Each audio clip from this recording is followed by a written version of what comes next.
Joining me in the Google Hangout are a bunch of black people who will answer all these black questions. Is that why we had the Superfly music? That is exactly why you have the Superfly music. That is also why we have in the Hangout Mr. Isaac Hayes, who is a Republican strategist in Chicago. How you doing, brother? The other doing Isaac Hayes. Thanks for having me. Yes. We have Dr. Camille Charles, who is a professor of sociology and Africana studies at the Grand University of Pennsylvania. We also have Mark Sawyer, who is a political science professor at the University of California, Los Angeles. And we have Taryn Mitchell, who is an independent voter in Greensboro, North Carolina. Camille, I'm going to start with you. Were you surprised when you saw the turnout the same?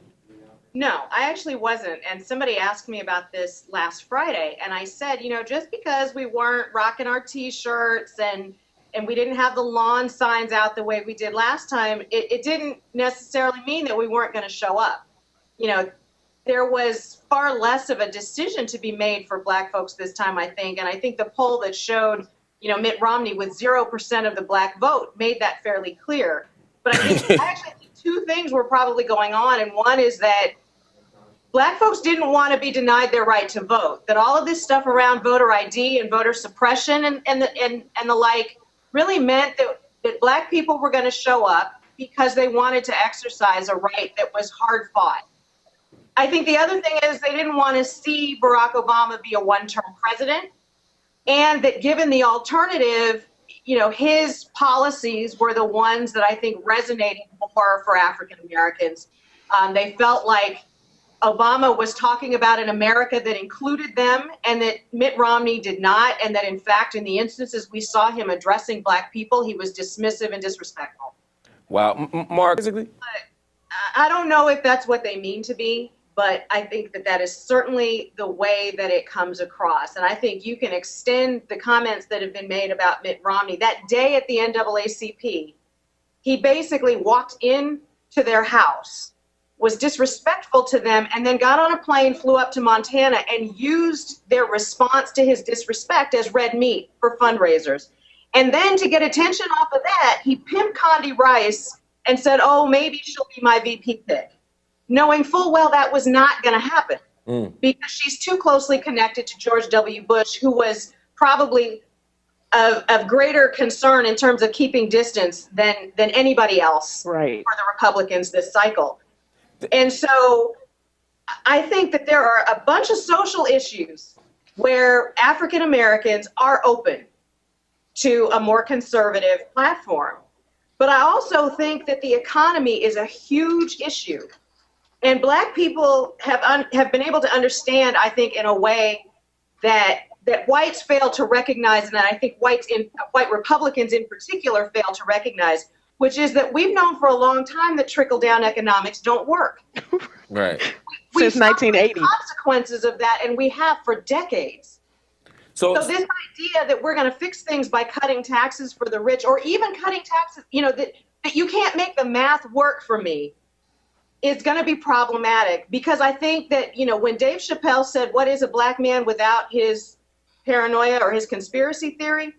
Those are things that resonate with black folks. If you can't tell us how the math is going to work out when we've been suspicious for a long time, I think that's the same thing as not extending that bridge. You're going to have to walk us through how this is going to work and why I should trust you more than I have in the past. But Camille, what about the issues that Isaac brings up, right? He says that there are some issues that the Republican Party pushes forward that actually do resonate perhaps more organically with black folk than the Democratic Party's issues are, whether it's about enterprise. I mean, I'm not convinced about the school choice argument per se, but at least that it might speak to some concerns black people have about failing schools, et cetera, et cetera. Yeah, and I think that's true. But I also think that we're not black folks aren't necessarily convinced that vouchers are the way to do that, first of all. And they're not speaking in the language that the black community is going to respond to read that as something that they should tune into. And again, I do think Isaac is right that we've tuned them out, unless it is sort of to say we should be very afraid. And I'm not saying that that's always fair. I certainly wish that there were more big tent Republicans out there like a Colin Powell, who has reasoned explanations for the things that he supports and the things that he doesn't, and sees the need for the inclusiveness and is willing to even have the conversation that we haven't been inclusive, we need to be inclusive, and not just pay lip service to that. But when I turn on the Republican convention, and I can't see anybody there that looks like me. Except Isaac. Well, He did get me on camera while I was at the convention. I'm just kidding. So I'm just I kidding. appreciate that. Say anybody, right? There were a few people there. But optics matter. Yes, I think that matters. And when you compare that to what you see at the Democratic National Convention, you saw America. You saw your family. You saw your family. Now, some would argue, and I want to bring Isaac back in, but some would argue that some of the same sort of cynical politics around race that we accuse the Republican Party of, Democratic Party, isn't much better. They're just much better at PR. I mean, one of the critiques I had of President Obama in 2008 was that he went to that same NAACP, he went to many other black organizations, and also gave them a stern talking to, told them to start taking care of their kids, to stop eating fried chicken, he said to one group in Texas. And I love Popeyes, but more importantly, it's like, it seems to me that he did the very same thing that Bill Clinton did by dismissing Sister Soldier in '96, that there's this way in which if you abuse black people in full public view, you could then gesture to white folk and say, see, I got these people in check, and that the Democratic Party does it just as much as the Republican Party. And I wouldn't completely I wouldn't argue with that. Mark. I think one difference really is that you can't be ahistorical about this. So when Sarah Palin or Mitt Romney or Newt Gingrich come out and tell me how I'm supposed to feel about Joe Biden's they'll have you in shackles comment, how do you know how black people are supposed to feel about anything? How many of you had over for dinner? How often do you talk to them? And when black folks writ large are looking at the Republican Party, though, I'm talking about those who tend Democratic or even identify independent but often vote Democratic. It's not that the Democratic Party is perfect. It is often the lesser of two evils. And I think that plenty of black folks who vote Democratic fairly consistently would tell you that they're not completely happy with it. But the other issue with that, though, is that if you think about structure and residential segregation and how opportunities are not, and choice is not equally experienced. Right.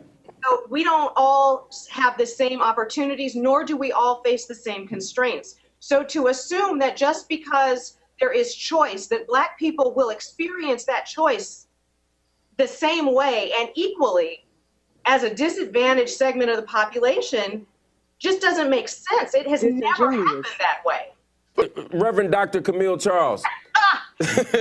No, I think that for too long now, Bill O'Reilly, Rush Limbaugh, Glenn Beck, Fox News has been too influential in the Republican Party. And so to the degree that what Bill O'Reilly said last night is consistent with what the Tea Party is saying, and the Tea Party seems to have a pretty tight hold on the GOP, that is going to be problematic. But I also think that there's this underlying level of white resentment that is problematic.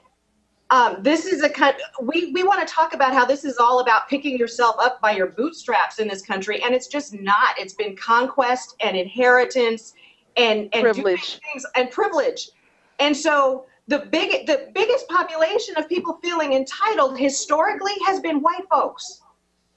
Because now they feel like things aren't working because things aren't working to their benefit to the degree that was obvious in prior generations.